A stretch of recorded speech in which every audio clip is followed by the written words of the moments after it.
एक आदमी ने एक बहुत ही खूबसूरत लड़की से शादी की। शादी के बाद दोनों की जिंदगी बहुत प्यार से गुजर रही थी। वो उसे बहुत चाहता था और उसकी खूबसूरती की हमेशा तारीफ किया करता था। लेकिन कुछ महीनों के बाद लड़की चर्मरोग स्किन डिजीज से ग्रसित हो गई और धीरे धीरे उसकी खूबसूरती जाने लगी। खुद को इस तरह देख उसके मन में डर समाने लगा कि यदि वह बदसूरत हो गई तो उसका पति उससे नफरत करने लगेगा और वह उसकी नफरत बर्दाश्त नहीं कर पाएगी।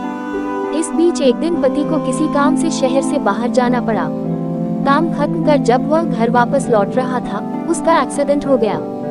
एक्सीडेंट में उसने अपनी दोनों आंखें खो दी, लेकिन इसके बावजूद भी उन दोनों की जिंदगी सामान्य तरीके से आगे बढ़ती रही। समय गुजरता रहा और अपने चर्म रोग के कारण लड़की ने अपनी खूबसूरती पूरी तरह गंवा दी। वह बदसूरत हो गई, लेकिन अंधे पति को इस बारे में कुछ भी पता नहीं था, इसलिए इसका उनके खुशहाल विवाहित जीवन पर कोई प्रभाव नहीं पड़ा। वह उसे उसी तरह प्यार करता रहा। एक दिन उस लड़की की मौत हो गई। पति अब अकेला हो गया था। वह बहुत दुखी था। वह उस शहर को छोड़कर जाना चाहता था।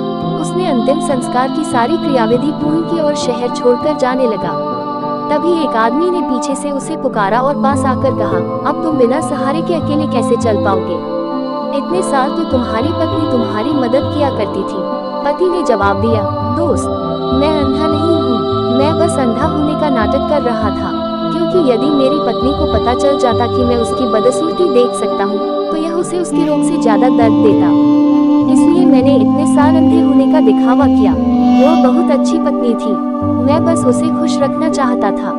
खुश रहने के लिए हमें भी एक दूसरे की कमियों के प्रति आंखें बंद कर लेनी चाहिए और उन कमियों को नजरअंदाज कर देना चाहिए।